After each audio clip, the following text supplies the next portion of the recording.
അപ്പൊ അത് രാവിലെ നേരത്തെ എൻ്റെ അടുക്കള കയറി. രാവിലെ അല്ലെങ്കിൽ ഒരു ഉച്ചര ആയപ്പോൾ എണീറ്റു. പക്ഷെ എണീറ്റ് വഴിക്ക് എനിക്ക് എന്തെങ്കിലും കഴിക്കണം, അതെനിക്ക് നിർബന്ധമാണ്. പക്ഷേ ഈ സമയത്ത് വീട്ടിലായിരുന്നെങ്കിൽ മുമ്പ് ഉണ്ടാക്കിയ പുട്ടും ബീഫും പപ്പടമൊക്കെ കൂട്ടി ഒരു പിടി പിടിക്കായിരുന്നു. ഇവിടെ ആകുമ്പോൾ ബ്രെഡും സാലഡും കാട്ടോഫിലും കൂട്ടി ഒരു പിടി പിടിച്ച്. എന്നിട്ട് സ്കിൻ കെയർ തുടങ്ങി. ഞാൻ മാത്രമല്ല, അവരെല്ലാവരും ജർമ്മനിയിൽ കൃഷി കള്ളൻ മാധവൻ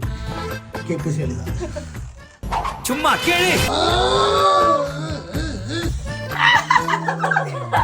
അത് കഴിഞ്ഞ് ഞങ്ങൾ നേരെ പലചരക്ക് മേടിക്കാൻ പോയി. വീക്കെൻഡിലാണ് ഞങ്ങൾ ഗ്രോസറീസ് കൂടുതൽ മേടിക്കുക. അപ്പോൾ നമുക്കൊരു സാധനം മേടിച്ചിട്ട് അവരിൽ കൊടുത്തു വെച്ചാൽ ഞാൻ നേരെ ജിമ്മിന് പോയി. മാക്സിമം ദിവസങ്ങളിൽ ജിമ്മിനെ സ്കിപ്പ് ചെയ്യാറില്ല. ഇന്ന് ലെഗ് ഡേ ആയിരുന്നു. കാർഡിയോ കഴിഞ്ഞു, ലെഗും കഴിഞ്ഞ് ഞാൻ നേരെ ഇറങ്ങി. അപ്പോഴാണ് ഒരു കാഴ്ച കണ്ടത്. ഇത് കണ്ട ഇവിടെ ചന്ദനക്കടുത്ത് ജർമ്മനി പുഷ്പ എങ്ങാനും ഇവിടെ. കുമാറിൻ്റെ ലാപ്ടോപ്പ് അൺബോക്സ് ചെയ്യുന്ന നേരെ അടുക്കളയിൽ പോയപ്പോൾ ഞാൻ കണ്ടത് കണ്ടത് നിങ്ങൾ ഞെട്ടും.